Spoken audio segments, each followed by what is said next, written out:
Welcome back. Sorry again for the poor connection. I'm out kind of in the country. Let me tell you what I'm doing. I've got my oil palette ready to go. Everything on the canvas right now is acrylic and it's dry. And the medium I'm using for the oil painting is, can you see that? Liquid Original. Sorry, it's not quite in focus. That'll do. And the first thing I'm going to do in the oil phase is do a glaze. Whatever colors I want over the entire canvas. I usually want to make the whole painting darker and at this stage. Sometimes warmer, sometimes cooler, and sometimes a combination of all of those. So at the moment I'm doing burnt sienna.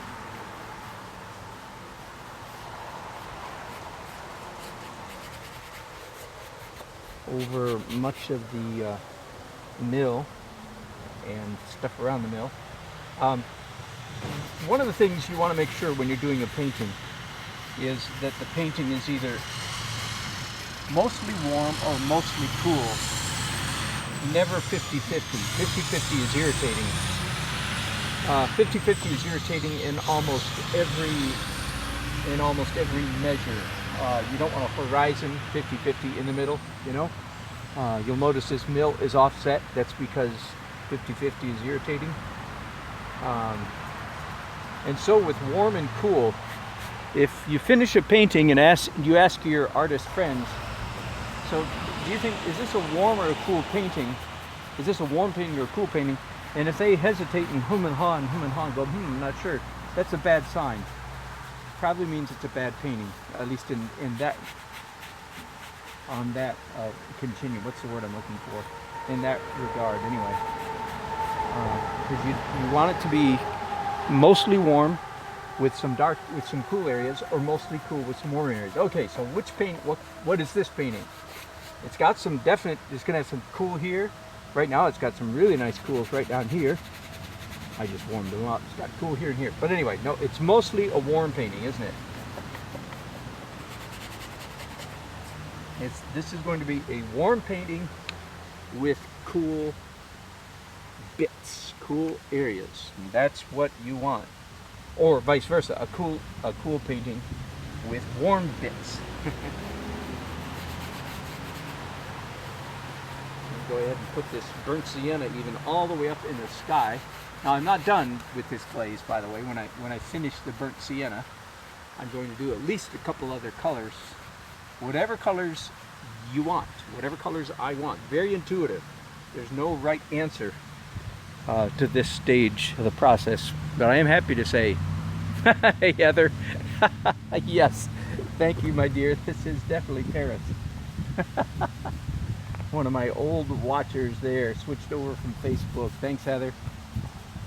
An old joke. I'll explain it some other time.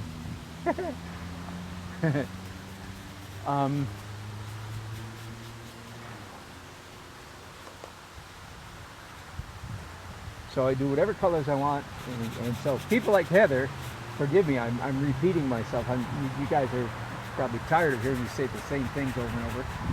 But just in case I pick up some new audience on YouTube, I feel like I need to explain myself just a little bit more.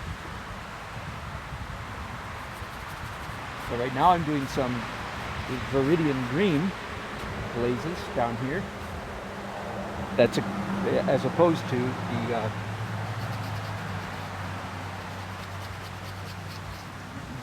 burnt sienna that I was doing. Okay, I actually like that quite a bit better. That was a good direction. I'm going to pick up a paper towel.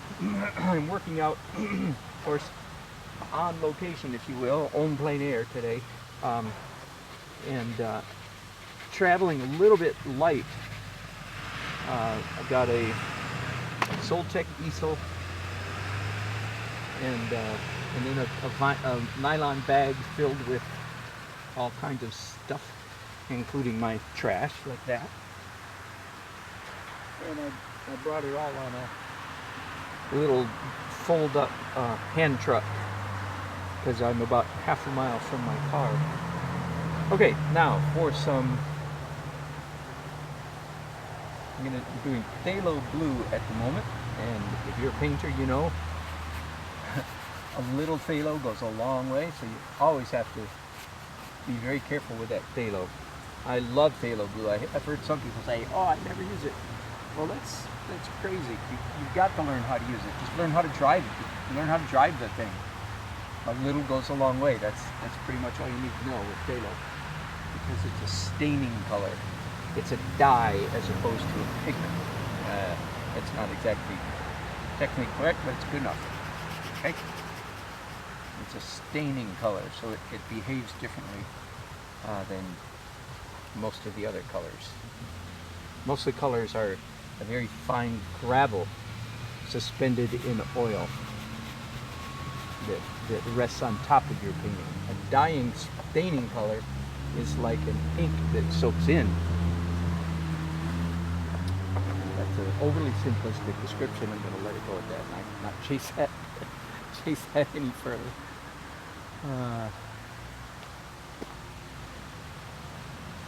Okay, I'm going to clean these brushes again. Oh, let me throw out my water. I've still got water. I have a little bucket here, a small bucket, travel size bucket, hanging from a hook on my Soltec easel. Let me switch that over to Turpenoid. I hope I've got Turpenoid in here.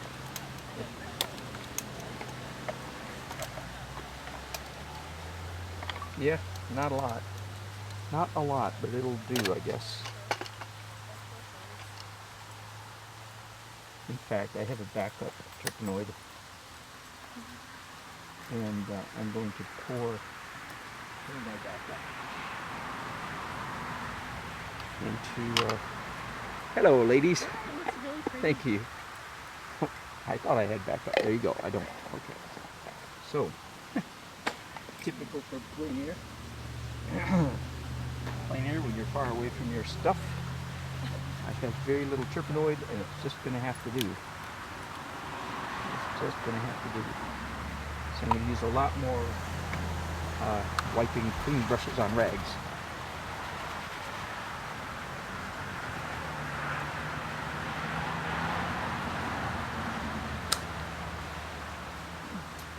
Now, let me look at what other colors I want to go here. I almost always like to introduce a red, which in the world of transparent painting, it's not a red, it's a magenta, in this case permanent rose. My favorite transparent red is permanent rose, for sure. A little bit of that blush just almost always looks good somewhere in the painting. Pardon me while I talk to myself. Yes, we're enjoying it. I'm pretending people are watching me on YouTube. Well, you're getting comments. Am I? Oh, good. Yeah. Yes, we're seeing it pop up. That's good. And okay, now this green, I told you when I put it down, I said, wow, green is a dangerous color. In fact, it is too dangerous. So I'm actually here anti-greening it. I'm putting anti-green, which is literally the verbiage that I use inside my head when I do this. Okay, so what does it mean to anti-green something, right? It means to go around the color wheel. So I'm actually putting red on top of this green, but to put red up here sounds so shocking, so counterintuitive. It's like, no, red in the trees? Are you nuts? So I don't even call it red, I call it anti-green. And that is actually better. Same thing a little bit down here in this corner. I'm sorry, I don't know if you see that corner or not. Yeah, that's better. And now it's hard to tell even what color this is now. It's green with red on top of it. Transparent colors are always more interesting than opaque colors. They are richer, and I mean that in the physics sense of the word. I'm not going to repeat it all here, but transparent colors are a bounce, transit, bounce, transit, bounce color. and opaque colors are bounce colors. So again, in terms of physics, opaque colors are extremely simple. So they're beautiful in their simplicity, but our eyes enjoy seeing, given the choice, our eyes would rather see more rather than less. So transparent colors are much superior to opaque colors. Not everybody knows that. Rembrandt tried to tell us all that 300 years ago. Not everybody got the message yet. And yes, I'm being just a tiny bit arrogant. Okay. Now, at this point, I do one of two things. Either I draw with pencils again, or I do dark details with brushes. And I'm going to do pencils. And to do that, I need to sharpen. I am one of those guys that always carries a pocket knife in my pocket every day, and I use my knife an average, I would think, of 10 times a day. It's got a flashlight. Here's a commercial for flashlight, ballpoint pen, scissors, knife, nail file, screwdriver, and Phillips screwdriver. Woohoo! There you go. I love it. And I've lost way too many of them getting on planes at airports. As I get there and go, because I have it in my pocket every single day of my life, and I get to the airport and go, oh, doggone it, I forgot and left my knife in my, you want to hear that again? Oh, doggone it. Just like that. I promise, just like that.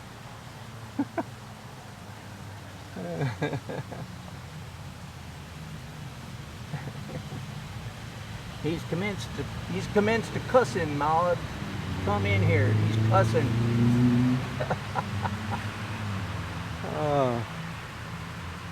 Okay, now maybe you've heard me say I don't know if this pencil thing is a passing fad for me, a passing fancy. Maybe in a year or two I'll go, oh, that was so dumb when I was using pencils in oil paintings. It may be dumb. It's certainly unconventional, but at the moment I still kind of like it. So if I'm doing bad work with it, you'll just have to put up with me.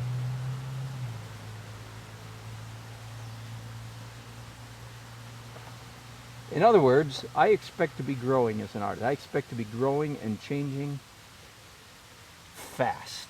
I am working hard to get better. And no, don't give me any of that silly patronizing crap. Oh, you're good already. You can say that about me, but as soon as I say that about me, I am dead as an artist. So no, thank you for being sweet, but no, I don't really care for how good I am. All I care about is how good I'm going to be. Ooh, that was good. I've never said that before that way. Catch that? I don't really care about how good I am. I just care about how good I am going to be. That is I start resting on my laurels, as they say. If I start relaxing and say, I'm pretty good. I'm pretty good. Then I stop growing. So that I am certainly not. And I don't believe that for a second. I'm as good as I am, and that is not good enough. There you go. I'm as good as I am, and that is not good enough. Now, I'm not grumpy. I'm not a perfectionist. I don't hate my paintings. Quite the contrary. I'm very happy with many of my paintings. Most of my paintings, in fact. A perfectionist is never happy. Some people who don't recognize excellence, when they see somebody who's into excellence, they say, oh, you're just a perfectionist. Well, that is not at all the case. I am into excellence. But a perfectionist is never happy, and I am often very happy with my paintings. So it's kind of a what's the word? A paradox, right? I'm very happy with my paintings, but all I care about, so to speak, is how to get better. And the main way to get better is to paint. I think you all know that. Or in this case, draw. Which is mildly illegal. Yeah, you know. You're not supposed to draw with pencils on an oil painting. My goodness. Where'd you learn that, boy?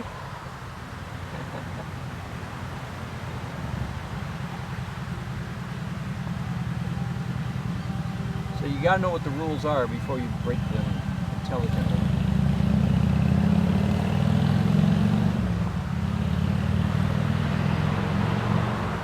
People who say there are no rules in painting, well, look at their paintings. If their paintings are ugly, it's because they honestly believe there are no rules. If their paintings are beautiful, they're being disingenuous, either mildly or dramatically so.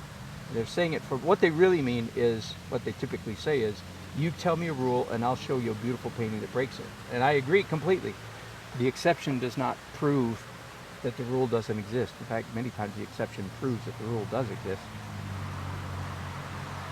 Here's a rule, don't use black. Well, that's silly.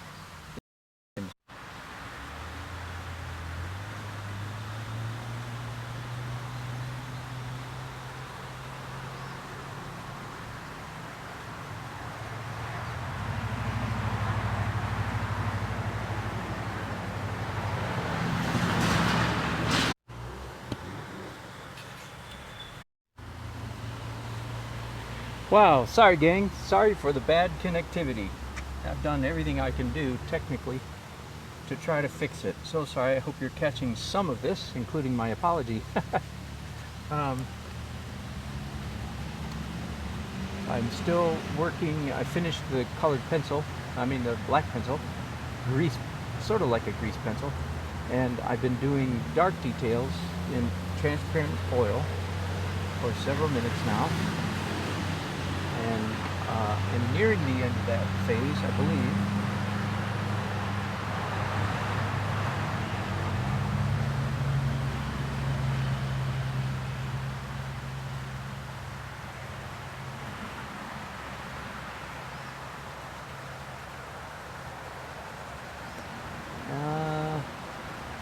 I'll leave that for now. My shadows, of course, have all moved, as you can see from the background there. I'm no longer looking at this kind of lighting, but I have to, of course, stay with it. I can't chase the sun around, or my painting will be just complete confusion. I'm nearly finished.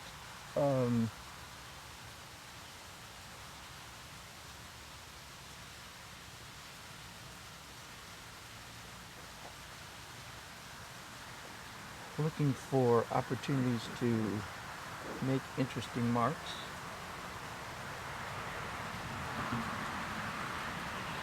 Trying to decide how dark this shadow should be.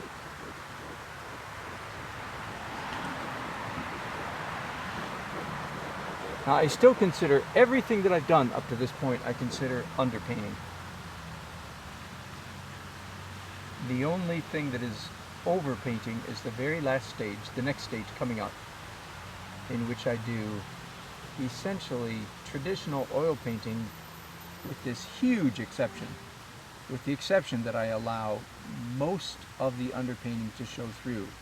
That's, for my students, that's the hardest part for students to grasp, especially if they have some experience as painters, is they'll do a beautiful underpainting using my technique like this, and then they'll come down to the final phase, and I think they all breathe a great sigh of relief and say, thank God that nonsense is over, and now I can paint the way I know how to paint. And then they obliterate and demolish their underpainting by plastering oil paint on top of it.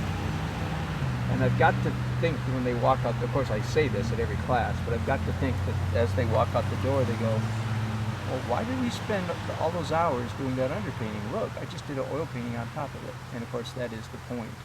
Don't do an oil painting on top of it. So you'll see if my underpainting is even close to accurate, only 10 to 15 to 20 at the most, 20% of the final painting will have opaque oil painting on top of it.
side of the canvas. I'm afraid you can't see me. But once again, still doing the dark. Yes, input funny. I will definitely keep the videos uploaded so that those who aren't watching can watch it later. Absolutely. Now I'm new to this live streaming on YouTube, as you can tell, so no doubt I've got some learning curve ahead of me. But as far as I know, they will stay on my channel just like my regular videos. They're just much rougher, cruder than my edited videos, because of course these are completely unedited. I hope what it lacks in slick, it'll more than make up for in authenticity and frequency.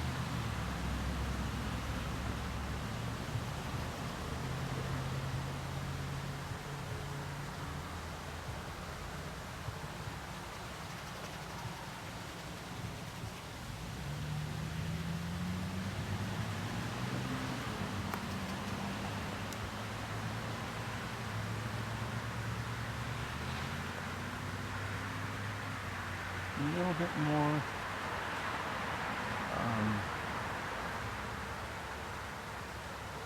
detail up here in the foliage. Just a little bit. Oops, don't care much for that. Stroke.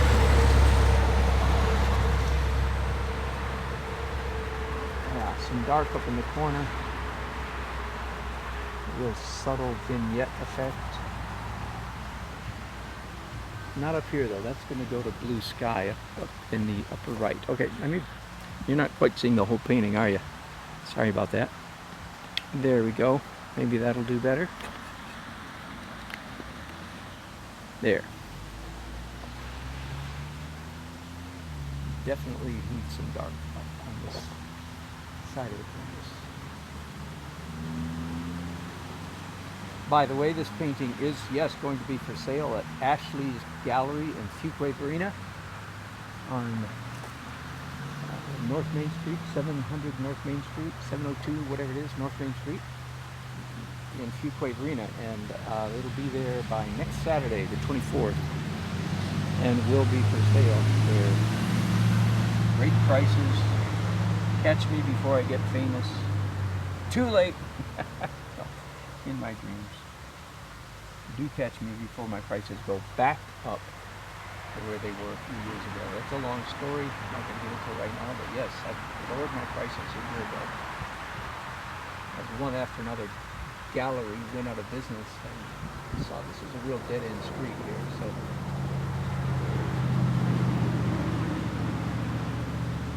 all my galleries lower their prices.